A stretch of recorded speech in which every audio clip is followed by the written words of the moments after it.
You didn't even like Tupac, Snoop. You didn't even want me to play all his music in the house. You didn't like Tupac. Stop fronting. Now you doing business with Tom Wiley. Y'all so buddy. You know what I'm saying? When y'all stealing. Like I said before, there's so much shit going on at Death Row. And he talking about he don't go in the 90s. Everything you perform from the 90s. Peace and love, children of the sun. Today we're going to talk about Snoop Dogg and his beef with Tupac. Some things have come to light, and it makes it look like he backdoored Pac to get killed in Vegas. Why would you take a picture with Haitian Jack, the man responsible for him getting shot 5 times in Quad Studio and getting robbed? And why would you do a song with Dre from Southside Crips if they're saying he's the one that was the trigger man that took Pac's life? And why would you take the masters from Nate Dogg and try to take the publishing from Daz Dillinger? Man, this is crazy, man. Some things have come to light and make Snoop Dogg look weird out here. Did catch my attention, man, when I was listening to that podcast, man, was Suge Knight revealing that, Snoop, he worked with Big Dre after Tupac got killed. And when I heard that, man, that was wild. For you to be working with somebody that was in the car with Keefe D when Tupac got shot, that's crazy, man. That's strange. You know what I mean? That kind of threw me off because I heard it, and I think I heard it from somewhere else. Maybe Reggie, right? From Bomb First, I think. I might have heard him say something similar where that's crazy, bro. Like if you know this dude 100% is in the car with a person that killed your boy and you do a song with him, it just really shows how you always felt about Pac. You know, and I always said that, you know what I mean? It just shows how you really felt because some stuff that, you know what I mean, some stuff you just don't do. You know what I mean? Like this is different than entertainers. The Outlaws can say, well, these people are rappers, but Dre was actually in the car that's supposed to kill the dude that, you know what I mean, that you was like, I'm gonna name my son after Pac. I love him, and you know what I mean? So it just shows who people truly are, you know what I mean? And that's why, and this is why you gotta realize, even after Pac died, like when we was used to be in the studio with Pac and Snoop and everybody was around, you should see the love that they was giving us, or whatever, the fake love, whatever the people want to call it. But when Pac died, we seen the switch. I used to think that Suge owed Tupac and he was trying to leave the label, so he had him took out based on this documentary that Frank, the security guard, did. And he was making it look like they was trying to frame him because he told them not to have any guns. And Pac trying to separate himself from him that night and not wearing a vest. And it looked like Pac was trying to fake his death, or he was just moving reckless listening to Suge and them. But when you find out all the details, the reason why Pac didn't wear the vest is because the AC was messed up in the club. I think it was called Club 662 or something like that. But Neckbone, the Pyru from Mob Pyru, just said that he kept telling Pac that the AC was fixed and to wear the vest. Daz's baby mama even told him where's his vest, and someone else told him to wear the vest, and he didn't want to listen because it was so hot outside. You know what I mean? Diddy got a tattoo on his chest with the Tupac image, but it's a skull with a bandana. So he's taking pride in that hit. But we know that the $1 million never got paid to Keefe D because Von Zip kept the money and opened a club called Zip Code. Keefe D went with a wire trying to set him up, but he was too smart. You know what I mean? Keefe D showed up to New York to the club and he like, what are you doing here or whatever? And he was too smart for Keefe D. So all that evidence died with Von Zip. Now, TK Kirkland said he did see the $1 million check in an interview on Vlad TV, and since then authorities try to reach out to him, but he said he's not testifying. You know, he's keeping the code of the streets. You know what I mean? But they did pay for that Tupac hit. You got to realize Pac was a problem. He had hit Mary J. Blige when she was talking to the dude, Casey. I think she was talking to Casey or JoJo, one of them from Jodeci, right? He has smashed her, you know what I'm saying? He smashed Niecy, so did Suge, which she later became Diddy's baby mama.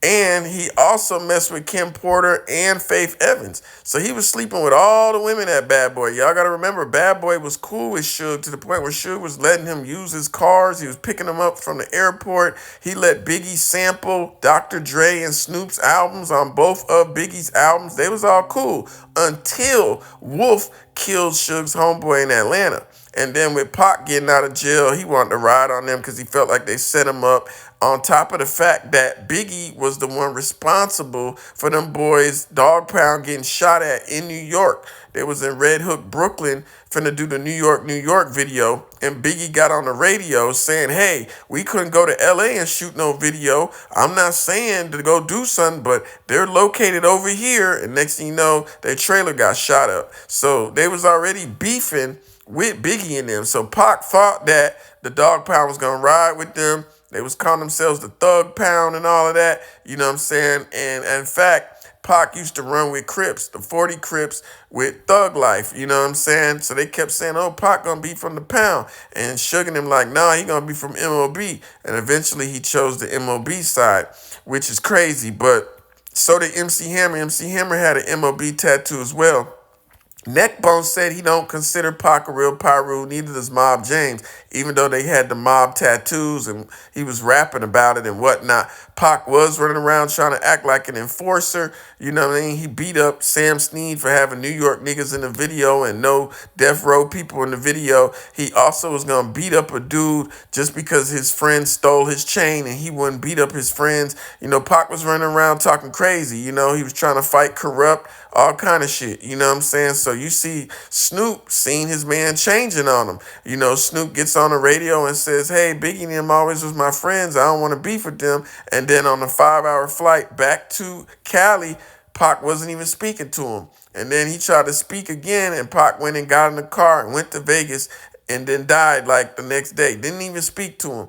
But what's crazy is how did Snoop know something was going to go down?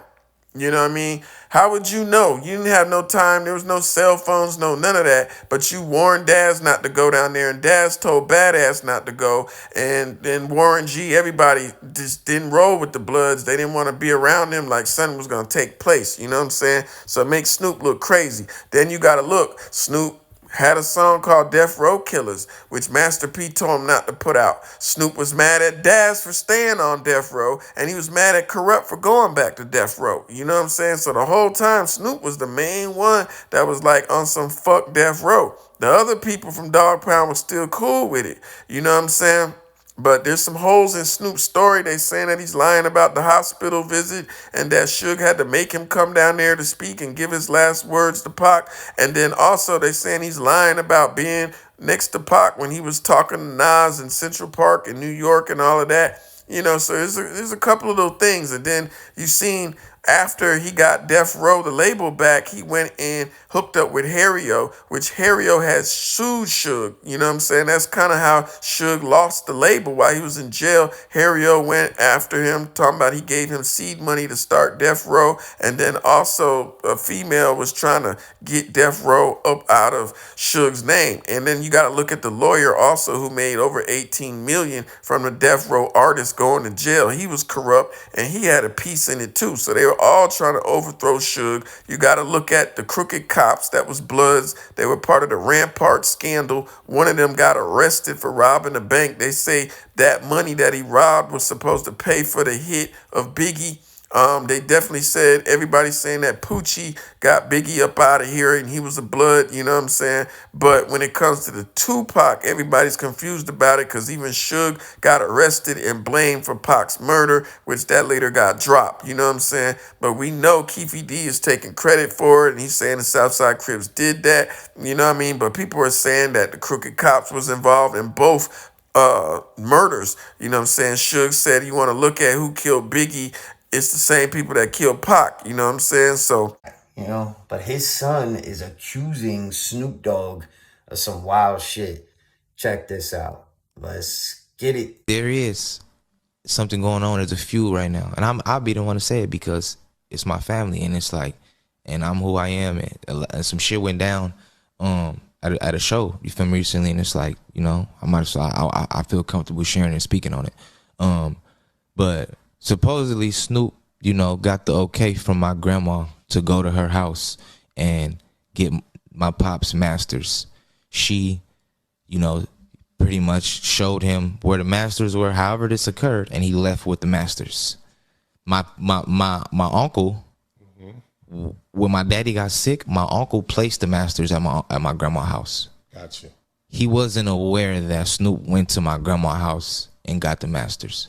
And I'm only repeating what my uncle is like riding on. Like, and when I say riding on, like, me and him just got into a big feud at Warren G's show recently, like in front of a lot of people. And it was like embarrassing almost. And I want to get this off because we ain't talked since. And this is something that I'm speaking on as to, you know, like shit that's affected me on some, like, man, this shit kind of whack, you know, like, cause I don't know what's what, but I'm just sharing what's out there and what's what I'm being told. And what Snoop has always told me is you know, he don't got it and he don't know you, and he would never do something like that. But my thing is, it's like, I at least would want to know, like, you do got it and it's safe, maybe. You don't really know where the masters are. Nah. But I know that he said that he placed them there, and I don't believe he lying, you know? We got to start having a really hard conversation about Snoop. Hey, yo, Snoop, you know, you my relative. I talked to Julian. I talked to Daz. I talked to Corrupt. I talked to everybody, and everybody's telling me you turned into the new Suge. It's been an absolute disaster ever since Snoop Dogg acquired Death Row. Daz Dillinger has been somebody who's been publicly spoken out against Snoop Dogg for trying to jerk him out of some publishing rights and trying to jerk him and do bad business.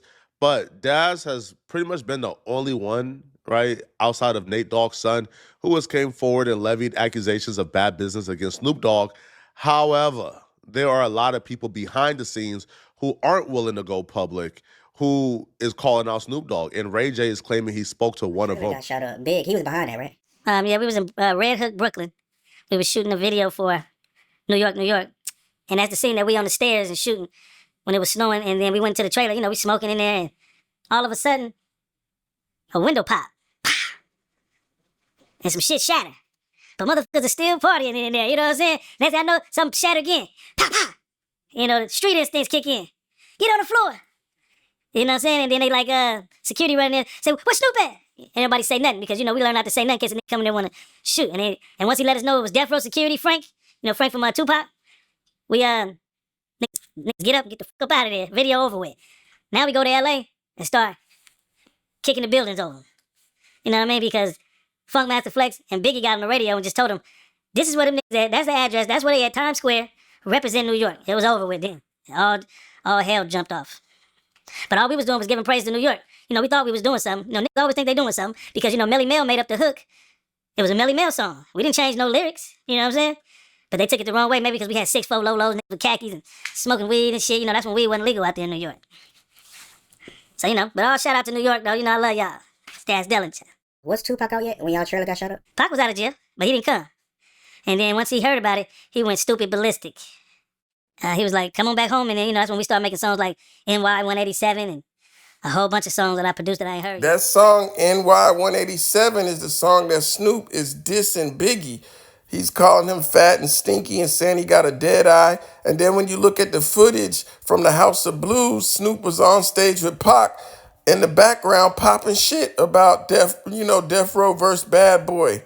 You know what I mean? So he changed his heart. You know, Biggie called him and had him go smoke with him, and he played him the second album where he gave him a shout out.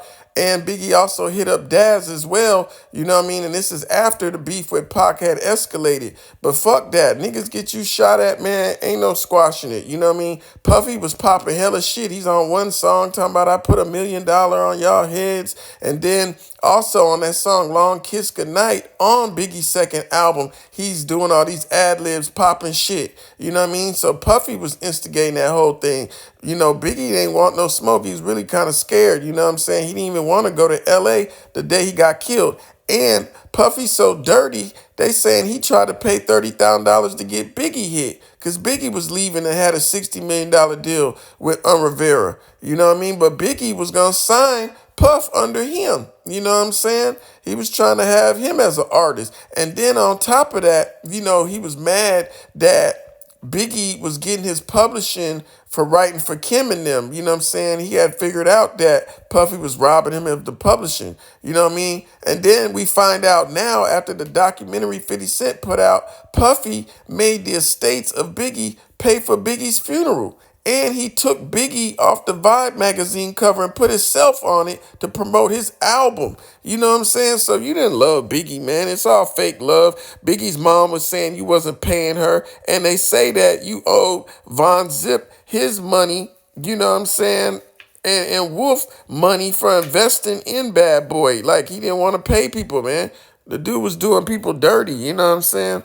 But it just gets deep, man. Do I feel bad? You know what I'm saying? Hell yeah, because I wouldn't think that Snoop would do this type of shit. You know what I mean? You see, I went to the Up and Smoke concert. You know what I mean? He had Bone Thugs there. He had Daz and Corrupt there. He had RJ there. I enjoyed myself. It was one of the best concerts I done been to. I always been a fan of the Dog Pound. I got all the Daz and Corrupt albums they've been dropping. You know what I'm saying? Every year. You know, I got most of the Snoop albums. So, you know, I seen on the documentary where Suge said that when the Dogfather album was coming out, they came to interview Snoop, and Pac basically took it over and was being disrespectful to Snoop, talking about himself. And he said, hey, man, Snoop helped build this house, man. Respect him. He was here first. And he was like, hey, man, it's every man for himself, sink or swim, survival of the fittest type shit. So Pac had got mad arrogant, you know what I mean? And he was on some fuck Snoop shit, you know what I mean? So end of the day, you trying to fight Corrupt, you know what I mean? You talking crazy about me, you know what I mean? You know, I got to do what I got to do. That's how Snoop was thinking, you know what I'm saying? Now, they're saying that Snoop had one of them Nextel walkie-talkies and he knew everything that was going on. And on the walkie-talkies, they heard people say, I got him, I got him. So they're saying that they think that the crooked cops at Death Row might have helped get Pac shot and they were trying to take Suge out. That's one theory. Then another theory can be, hey, that nigga Buntry from Mob Piru was shooting at them Southside Crips and shot up their car, you know what I mean, when they tried to flee the scene. So they could be saying that they thought that they got Keefy D in them. So who knows, man? Then we matched for a cause, and you know what I'm saying? Everything changed. Who was the reason behind Pac coming to Death Row, from your point of view? My point of view, Snoop Dogg and me. Snoop Dogg and me, you know what I'm saying? Because we had a relationship with him. And when Tupac came to Death Row, I did this song called Hard on the which was on the Gridlock soundtrack. Was supposed to be for Murder Was the Case. That was back in 93, 94. We didn't use the song till 97, 98. So he was like, Dad, I got to get paid for this song. And I said, hold on. Picked up the phone, called Suge. He got paid like $30-something thousand. He like, it's the most I ever got paid for a song. And I'm like, damn, we ain't even use this motherfucker. So that was that part. I heard you say that when Pac, when he first came to Death Row, you gave him a warning about gangbanging. Yeah, he got out of jail. We went to Monty's, ate some lobster and crystal and had a real good time. And then we going to the studio. And that's when we made Ambitious of a Rider. Now, Ambitious of a Rider made the tempo for All Eyes on Me. Anything after that got to be higher. You know what I'm saying? The attitude when he first got out. And you know what I'm saying? And I got him to the side because I seen what Death Row was doing. And I said, man, don't let this gangbanging get between us. You know what I'm saying? We friends now, but I see that they want you to, you know, represent Death Row. We represent Dog Pound. We really didn't represent Death Row. We never really screamed out Death Row, Death Row. We screamed out Dog Pound. And Hershey Loke switched sides on us. And he was representing Death Row because he came back out one time with all red on us. Like, yeah, blood. We like, what? And we had Jamal and him fighting on a bus. And Suge was talking. And I socked Malik in the back of the head because he was tripping. And then, you know, but they wanted somebody to represent Death Row Records. And Tupac was the candidate. And I just told him, man, don't let this gangbanging get between us. You know what I mean? Because I see what they do and they want you to represent MOB. And that's just what he did. Now that dude he's talking about, Hershey Loke, his name was Malik. He was in a rap group called Illegal with a dude named Jamal. They was from Philly. They was signed to Left Eye. She gave them the name Illegal, right? She used to date Eric Sermon from EPMD. Tracy Waples, who was big A&R over there at Def Jam. I had met Tracy Waples' mom, and she actually put me on the phone with Redman. I spoke to Redman on his birthday, and he was bumping Tupac, and I rapped for Sticky Fingers. And it's just funny, I was supposed to meet with Eric Sermon, but Eric Sermon's mom or sister had died in Atlanta, so I didn't never end up linking. Years later, I end up in the studio with Jamal, who was under Eric Sermon. You know what I'm saying? He was part of Def Squad at this point in time. You know what I'm saying? I'm serving him ounces, you know what I mean? And he had me in George Clinton's studio, George Clinton from P-Funk, you know what I mean? At a home studio in Monticello, Florida. And I was out there, you know what I'm saying, serving him, you know, couple of weeks, I would come out there, and he had this dude, I think his name was Knowledge. He was from Wu-Tang. He was producing for Jamal, and Jamal was supposed to have a single that was going to have Redman and Method Man on it, because at that time they had a song produced by Rottweiler and a little album together, and they was doing their thing. This is after How High, the movie, came out and all that. So I personally know Jamal, you know what I'm saying? He was a real nigga. He had to go back to Jersey because his wife had flipped his truck and got in a bad accident and shit, you know what I'm saying? But I can't believe what he just said about Hershey Loke, you know what I mean? Because Hershey Loke, I used to be like, damn, wishing that was me in that position, you know what I'm saying? Because it wasn't too many young kids rapping. You had Another Bad Creation, you had Crisscross, you had the Youngsters, and you had Illegal. And then years later, you had Lil Wayne, Lil Zane, and Lil Romeo, you know what I'm saying? It wasn't too many kid rappers out there, you know what I'm saying? And at that What's your time, reaction when you said that? Oh man, I ain't gonna let I'm Tupac, the thug life, But this is gangbanging. You know what I mean? So the littlest thing you gotta watch out for in gangbanging. Did that create tension between y'all and Pop when he was hanging out with Suge and his people more? Nah, cause he was still repping with thug life. They all them was from 40s, Inglewood. You know what I'm saying? They was Crips. So later on, when you start having all that money, Suge was just throwing that the money pile. You know what I'm saying? And feeling like this and that, and he seen all the niggas that was some penitentiary big niggas. You know what I mean? So he just felt like I can't be stopped. You know what I'm saying? Especially after you going after Biggie and Puffy, you need some niggas. You know what I'm saying? So he took on MOB, and it didn't stand for money over bitches. Shit, it stand for the Mile Pie Roof to me, you know what I'm saying? Compton, Bullets Boulevard, that's the Compton Swap Meet. That's, I'm from Long Beach, so I know what the MOB stand for. He just made another definition for it. You know what I'm saying? So you should understand it when you represent that, but we all knew, because we from Long Beach, and everything to us is gangbang literature. Yeah. And Tupac just like, cut that out, and then Kareem must be drunk and said something smart to him. And then he like, man, you can go upstairs. And then everybody from the dog pound looked like, what? And then they said, I don't think we all can be friends if we gonna fight. And then I got up and said, because Kareem, my boy, at the time I was like, I'll take the fight, because Kareem little. So, then Suge step in and, do all that. But everything was cool after that, you know what I'm saying? It was a misunderstanding, you know what I'm saying? But you see, we were still doing records after that. As soon as we got back, we did, anybody that was with Dr. Dre was getting brutalized.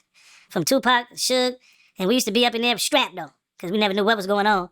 And that's when Tupac beat up Sam Snead. You know what I'm saying? And, it was vicious then, just because he didn't have no West Coast on his song. So you was there when that happened? Yeah. He was getting that ass whooped. We helped him out, pushed him out the door. You know what I'm saying? Because everybody really started getting into it with everybody after that. So we just gonna push him out the door, and we'll handle this and kick up the dust, you know what I'm saying? But me and Nate was in there strapped, though. Only thing was on our mind was bust towards the door. We shooting towards the door. Boom, boom, boom. Run to the door, shoot. You know what I'm saying? So, hey, man, it was just so much gangster shit over there, man, That's why I just, thank God I'm living, and I have no complaints about anything but my music. You know what I'm saying? Yeah, I heard a few stories about Nate Dogg. I heard he was really with the shits. Yeah, like I said, me and Nate Dogg was the enforcers of the dog pound. When it's time to kick some ass and put it down on the motherfuckers, me and Nate Dogg. You know what I'm saying? Everybody else just watching and looking. And then, then the gang coming. You know what I'm saying? But us two, me, kicking ass. We're kicking ass, taking names later. I was that little, but I was moving, I was pushing the line. So how did that even come up that he ain't had no West Coast rappers in his video? Like, how did that get brought up at the studio? We watched the video. He said, if there ain't no West Coast motherfuckers in this video, we kicking your ass. And that's how I know Cool G Rap popped up in the video. And he was like, what? And had them people 6'9", the dude that was married to Vivica Fox. Yeah. He had them and his group kick him in the ass. And, we was like, damn, man, that was fucked up, man. You know what I'm saying? Because Dre left Sam there in the middle of the, you know what I mean? But didn't tell nobody he was leaving. So imagine you coming into a party, hey, everybody, and don't know, they looking at you like, we finna jump your ass. You didn't know Dr. Dre out. It's a whole nother ball game. So, it was just, that was Suge Knight, man. I heard a horn, bing, bing, bing, honking in front of my house. I looked out the house and Snoop was outside in a white motherfucking Rolls Royce. Then he had the next tail back. Remember the motherfucker? Yeah. He had, the motherfucker could go, that whatever it was hitting him all the way from what was going on from Vegas. And then he started getting calls and shit, and they was telling him that Tupac got shot and da-da-da-da-da. Only way you have a radio, if you was at the fight with us and you had a security detail. Now, not having a security detail, what are you doing with the radio? Two, we always go to the fight together. We always go to the club together. Even when we did that half-ass watered down movie on Pot, and he said, "You gonna get the fight?" and all that type of shit. So then all of a sudden, Warren says on the stage where they listened to the radio and they hear the gunshots, and basically somebody told them we got him or they got shot or all this shit. So how would you know that? Why would you have a play-by-play on the radio? I kicked everybody out. Get the fuck out of here, everybody. Get out of here. And he took off. That's when he went to Vegas to go see him, and that's when he went out there when he went to the hospital. But if I wouldn't have talked to him and got him to come over to my house, he probably would have been right there in the car with them. He said Snoop kicked him out. Then he came to the hospital. Snoop never came to the hospital, period. Then, Daz was on some other shit. I really hate bringing up Daz because I take mental health serious, and I know he got mental problems, but Daz was on a situation saying that Snoop told him they can't go to the fight, can't go to the club, can't go to Vegas. It's going to fuck shit up because something don't happen, basically. Were you in Vegas? No, we heard about it because they was trying to get us to go to Vegas. And we was like, Dog Pound, we was really on our fuck Death Row shit, really. You know what I'm saying? We was already saying fuck Death Row. Daz was like, no, I'm not going to that shit. You want to roll with them? Keep going. It's going to be all the bloods there, blah, blah, blah. And none of the homies are going to be there. And I was like, dang, I didn't really think of it like that. I don't really feel uncomfortable. But now that you're saying, like, he's like, Snoop ain't going. Like, why would you want to roll? Why? We don't roll like that. You roll with Death Row when the homies roll. And I was like, you right. So I ran back over there and I told Pac, like, Pac, I probably ain't going to be able to roll. So when you look at all those facts, and you turn around and say, why is all these different stories about one incident? But the thing about it is like this. In 30 years, this incident, they use this incident against me to try to run me. So what I mean by that, they put the narrative out there that I had Pac killed. Even though I got a bullet in my skull still today.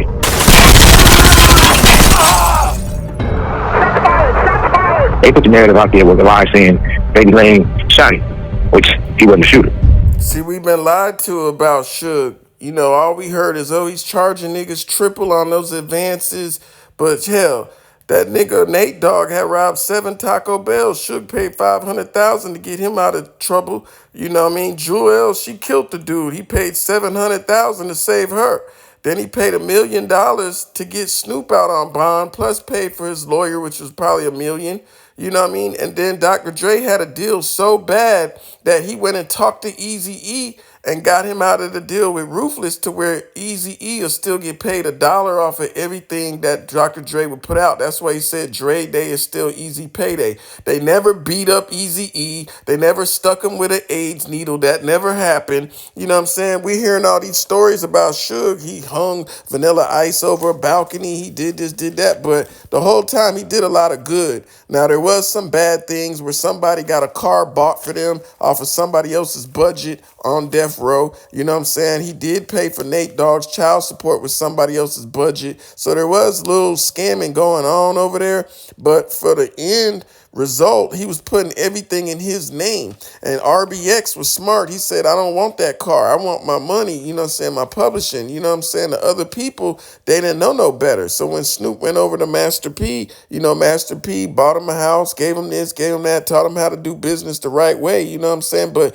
you're going to get fucked wherever you go. If you sign to any rapper, you're going to get fucked. If you sign to them white folks, you're going to get fucked. You sign to Jerry Heller, Ruthless, you're going to get fucked. It don't matter what you do, you're going to get screwed over. So at the end of the day, it's better to go with the devil you know than the one you don't. You know what I'm saying? So Suge really wasn't as bad as they trying to make him out to be. But they say he was worth over $100 million when they stole Death Row from him. You know what I'm saying? End of the day, man, you know, rappers back in them days was going gold and only getting $30,000. You know what I mean? You know, like Spice One said that's all he got for going gold. And they was on a different label. He wasn't even on Death Row. So a lot of these dudes, you know what I'm saying, they was rolling in Rolls Royces. Snoop had one, Pac had one. You know what I'm saying? They try to say that Pac died broke or had $1 million or something like that. But you know what I mean? You got to look at where their money was going. A lot of it was going to legal fees and things of that nature, you know. But end of the day, man, Pac was changing on niggas, man. So, hey, if Snoop backdoored him and hooked up with the Crips and, you know, he knew something was going to go down, you know what I mean? That's just as bad as pulling the trigger yourself. But you got to think, you know, it's dog eat dog. And at that point, you know what I'm saying, Death Row was putting hands and feet on them boys. You know what I'm saying? You heard what Daz said. It was fuck Death Row. They was whooping on them boys and shit like that. Daz had actually fought Suge. Physical fight, you know what I'm saying? So, end of the day, man, I'm not really mad at Snoop other than him hanging out with Puffy and them and Biggie and them, you know what I'm saying? And then you taking the picture with Haitian Jack, you know what I'm saying? You didn't look like you was scared and you took the picture under duress, you know what I mean? And then doing a song with Dre from the Southside Crips, that right there is letting you look guilty, man.